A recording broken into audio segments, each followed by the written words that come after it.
మన సంప్రదాయంలో నవవిధ భక్తి మార్గాలకు ఎంతో విశిష్టత ఉంది. ఈ నవవిధ భక్తి మార్గాలపై షిరిడి సాయినాథుడు అందించిన సందేశం ఏమిటి? నవవిధ భక్తులు అంటే ఈరోజు మనము భగవంతుని ప్రార్థిస్తుంటాం. మనకు అనేక రకమైన సందేహాలు ఉంటాయి.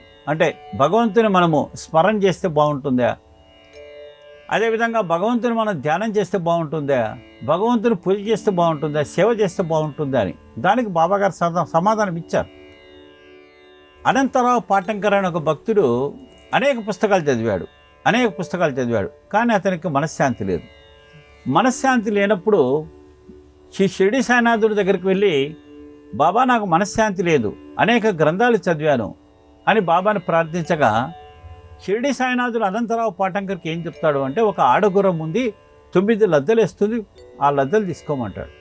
అప్పుడు అనంతరావు పాటంకర్కి అర్థం కాక దాదా కేల్కర్ అని అడిగితే దాదా కేల్కర్ చెప్తాడు, 9 ఉండలు అంటే నవవిధ భక్తులు అని చెప్పడం జరిగింది. నవవిధ భక్తులు 9 ఉండరు అంటే నవవిధ భక్తులు అనేది ఎక్కడ మనకు వచ్చిందంటే భాగవతంలో పూర్వార్థంలో 5, దక్షిణార్థంలో 4.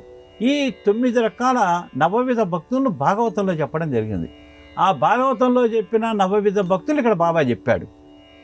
అంటే నవవిధ భక్తులు అంటే స్మరణ, అంటే భగవంతుని స్మరణించడము, అదొక భక్తి.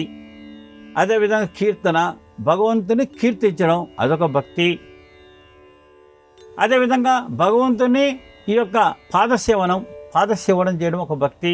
ఆత్మ నివేదన అంటే ఆత్మ జ్ఞానంతో భగవంతుని ప్రార్థించడం భక్తి. సాష్టాంగ నమస్కారంతో ప్రార్థించడము, శరణాగతి చేయడము, సఖ్యత అంటే భగవంతుని సఖ్యతతో ఉండడము. అదేవిధంగా స్మరణ, ఎప్పుడు కూడా ఆ 24 గంటలు భగవంతుని స్మరించడము.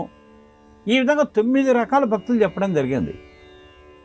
అంటే ఇక్కడ షిరిడి సాయినాథుడు ఆ అంశంలో భక్తులకు ఇచ్చిన సందేశం ఏంటంటే, ఏ మార్గంలోనైనా నువ్వు భగవంతుని స్మరించవచ్చు. అంటే మనము భక్తితోనే చేయాలా, సేవతోనే చేయాలా, ధ్యానంతోనే చేయాలా, స్మరణతో, ఏదొక మార్గం. అన్నమయ్య ఉన్నాడు, స్మరణ.